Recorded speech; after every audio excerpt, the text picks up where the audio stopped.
नमस्कार दोस्तों, आप सुन रहे हैं मेरी कहानी मेरी जुबानी। कहानी है प्रभा की। प्रभा जब सुनील से शादी करके सुनील के घर आई तो प्रभा को ये बात मालूम थी कि इस घर में मेरे से ज़्यादा कीमत है एक बच्चे की। बस बच्चे के लिए ही सुनील ने शादी की है और सुनील की माँ तो बस जैसे ही प्रभा बहू बनकर आई है अगले ही दिन से बच्चे की रट लगा रखी है। प्रभा भी ये चाहती थी कि जल्द से जल्द सुनील और प्रभा को एक बच्चा हो जाए और घर वालों का मुंह बंद हो, लेकिन तकदीर को जो मंजूर होता है होता वही है। प्रभा की भी कुछ नहीं चलती थी और सुनील की भी नहीं। बस शादी को देखते देखते 1.5 साल बीत गए थे, लेकिन प्रभा माँ नहीं बन सकी। इसकी वजह से प्रभा के ससुराल वाले प्रभा के साथ अच्छा व्यवहार नहीं करने लगे। सास बात बात पर बच्चे को लेकर ताना देने लगी। प्रभा अब कुछ खाने के लिए भी बनाने के लिए पूछने जाती कि माँ जी आज खाने में क्या बनेगा, तो सास मुंह चिढ़ाकर यही कहती कि हमारी तो तकदीर ही फूटी हुई है, खाने का अब तो मज़ा ही खराब हो गया, अब तो ज़िंदगी लगता है ख़त्म हो जाएगी, ये घर को वारिस भी नहीं मिलेगा, हमारे नसीब फूटे थे जो तुम्हें ब्याह कर इस घर में ले आए। इस तरह के तानों से ज़िंदगी भर गई थी प्रभा की। लेकिन प्रभा को समझ में नहीं आ रहा था कि आखिर वो करे तो करे क्या। सुनील से भी जब इस बारे में वो डिस्कस करती तो सुनील कहता प्रभा मेरे हाथ में भी कुछ नहीं है, तुम्हें कई बार मैं डॉक्टर के पास ले जा चुका हूँ, मैं खुद अपना भी टेस्ट करवा चुका हूँ, डॉक्टर तो कहते हैं कोई समस्या ही नहीं है, तुम लोग आराम से माता पिता बन सकते हो।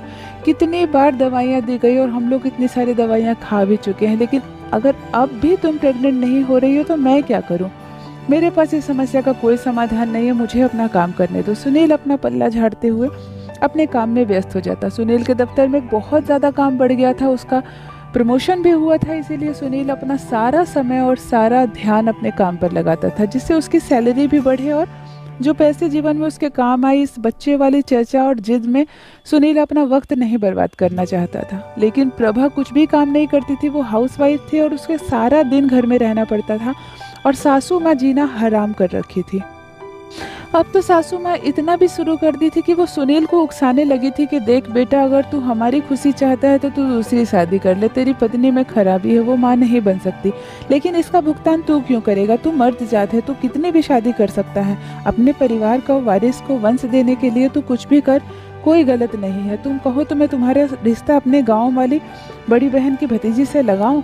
सुनील चिढ़कर कहता है माँ एक शादी काफ़ी होती है, मुझे प्रभा से बहुत प्यार है, अगर बच्चा नहीं हो पा रहा है तो इसमें सिर्फ प्रभा की गलती नहीं है, मुझ में भी कमी हो सकती है, शायद डॉक्टर नहीं पकड़ पा रहे हैं, इसीलिए तुम ये दूसरी शादी की बात कभी भूल कर भी मत करना। मुझे नहीं करनी है दूसरी शादी, मुझे प्रभा से बहुत प्यार है और मैं अपनी पूरी ज़िंदगी प्रभा को ही अपनी पत्नी बनाकर रखना चाहता हूँ। सास का तो मानो दिल टूट गया था। प्रभा से भी अब वो अच्छा व्यवहार नहीं करती थी और अपने आप में खामोश भी रहती थी। प्रभा भी उदास रहने लगी और देखते देखते शादी को 4.5 साल बीत गए। अब तो घर का सूनापन प्रभा को भी खाने लगा था। वो जानती थी कि अगर सास एक बच्चे की डिमांड कर रही है तो कोई गलत नहीं है, लेकिन प्रभा करे भी तो क्या करे। इस बार प्रभा मायके गई तो माँ के सामने बहुत रोई और ये सारी बातें बताकर अपने तकदीर को कोसने लगी। माँ एक सलाह दी कि बेटा क्यों नहीं तुम एक बच्चा गोद ले लेती हो, कई बार मैंने ऐसा देखा है कि एक बच्चा गोद लेने से उसके भाग्य से अपना भी बच्चा हो जाता है, हो सकता है तुम एक बच्चा गोद लो और उसके नसीब से तुम्हें अपना भी बच्चा हो जाए। प्रभा कहती है बात तो तुम ठीक कहती हो माँ, पर मुझे कौन बच्चा देगा, कहाँ से मैं लूँगी।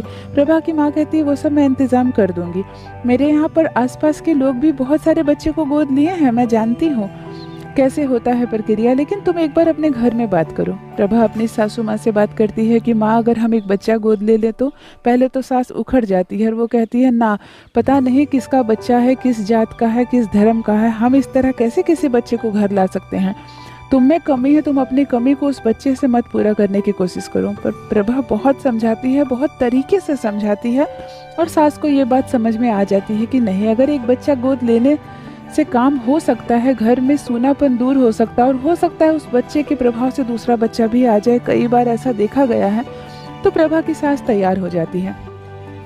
सुनील से जब इस बारे में डिस्कस करती है प्रभा तो सुनील कहता है देखो प्रभा ये सब तुम्हारा मैटर है, अगर तुम कोई बच्चा गोद लेना चाहती हो तो मुझे कोई एतराज़ नहीं है, तुम्हें शौक होगा माँ बनने का, मैं समझ सकता हूँ, शादी के आज 5 साल हो गए हैं, तुम्हें इच्छा होती होगी, तुम अगर एक बच्चा से बच्चा देखकर गोद ले सकती हो, स्वस्थ बच्चा देखकर लेना, उसकी सारी जिम्मेवारी मैं उठाने के लिए तैयार हूँ, लेकिन प्लीज़ मुझे इस सब में इन्वॉल्व मत करो।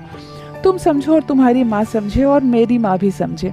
सुनील ये सब कहकर पल्ला झाड़ लेता है। प्रभा बहुत खुश हो जाती है और अपनी माँ से कहती है, माँ जैसे ही किसी छोटे बच्चे का पता चलता है मुझे बताना। तभी प्रभा की माँ को पता चलता है कि एक औरत प्रेग्नेंट है और उसके 4 बच्चे पहले से हैं। उससे बात करती है, वो कहती है ठीक है, मैं अपना बच्चा आपकी बेटी को देने के लिए तैयार हूँ, बदले में मैं कुछ पैसे लूँगी क्योंकि हमारी स्थिति अच्छी नहीं है। प्रभा तैयार हो जाती है। उस औरत ने एक बेटी को जन्म दिया है। प्रभा जिस दिन वो एडमिट होती है हॉस्पिटल में, प्रभा हॉस्पिटल में ही बैठी रहती है, उसकी माँ की सेवा करती है जैसे अपना ही बच्चा होने वाला है। सुंदर सी गुड़िया रानी का चेहरा देखकर प्रभा को ऐसा लगता है जैसे मेरी बेटी हुई है, मैं आज माँ बन गई। और सच में वो औरत बहुत ही ईमानदारी से उस बच्ची को उठाकर प्रभा के गोद में दे देती है और कहती है, दीदी आज से यह आपकी बेटी है, मेरी नहीं। मेरे 4 बच्चे पहले से हैं। भगवान ने आपको बच्चा नहीं दिया, शायद मुझे ही माध्यम बनाया आपको माँ बनाने का। प्रभा बहुत खुश होती है और उस बच्ची को सीधे लेकर अपने ससुराल चली जाती है। सास भी बहुत खुश होती है, आरती उतारती है उस बच्ची को और अपनी पोती समझकर उसको स्वीकार कर लेती है। घर का सूनापन तो मानो देखते ही देखते दूर हो जाता है। घर में रौनक बढ़ जाती है। कभी बच्ची हंस रही है, कभी कुछ बोल रही है, कभी मुँह गुड़कना सीख रही है तो कभी चलना सीख रही है। 2 साल होते होते घर का रौनक चेंज हो जाता है। प्रभा बहुत खुश है अपनी ज़िंदगी में और वो बच्ची अब बड़ी भी हो रही है। सच कहते हैं कि एक बच्चे के कदम पड़ने से शायद कोई औरत फिर से माँ बन जाती है, नसीब ऐसे भी पलटता है। सच में गोद ली हुई बेटी जो गुड़िया है, उसका नाम गुड़िया रखा गया है, उसके नसीब से प्रभा माँ बनने वाली है। हाँ, प्रभा जब डॉक्टर के पास जाती है और पता चलता है कि वो प्रेग्नेंट है तो सुनील को भी आश्चर्य होता है और प्रभा की सास बहुत खुश होती है, खास करके गुड़िया पर। गुड़िया को गोद में लेती है और कहती है, जो गोद ली हुई बच्ची है इसकी किस्मत बहुत अच्छी है, आज इसके नसीब से हमारे घर में प्रभा भी माँ बनने वाली है। देखते ही देखते प्रभा को एक संतान हो जाता है। प्रभा को ने जन्म दिया है एक लड़के को। भाई बहन से सजा ये घर, अब किसी भी चीज़ की कमी नहीं है। प्रभा की ज़िंदगी में रौनक आ गई है, लेकिन अपने बेटे से कहीं ज़्यादा प्रभा प्यार करती है उस गोद ली हुई गुड़िया को, क्योंकि प्रभा ये जानती है कि शायद भगवान का दिया यही आशीर्वाद मुझे मिला है जिसकी किस्मत से मैं भी आज माँ बन पाई हूँ।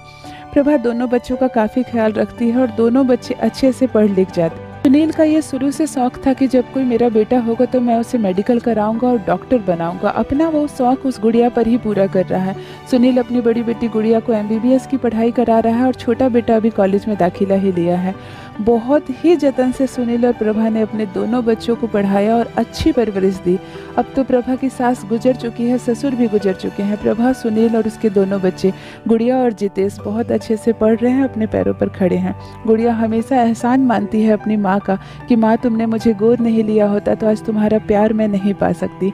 माँ कहती है, नहीं बेटा, तू गोद ली हुई बेटी नहीं है, तू तो मेरी बेटी है, मेरी जान है। तू है तो ही तेरा छोटा भाई जितेश है। बहुत ही प्यार से चल रहा है प्रभा और सुनील की गृहस्थी। ये थी दोस्तों गोद ली हुई एक छोटी बच्ची की कहानी। आशा करती हूँ दिल को छू गई होगी ज़रूर। मेरी कहानियाँ पसंद आए तो चैनल को सब्सक्राइब ज़रूर कीजिए। बने रहिए मेरे साथ। आप सुन रहे हैं मेरी कहानी, मेरी ज़ुबानी। धन्यवाद।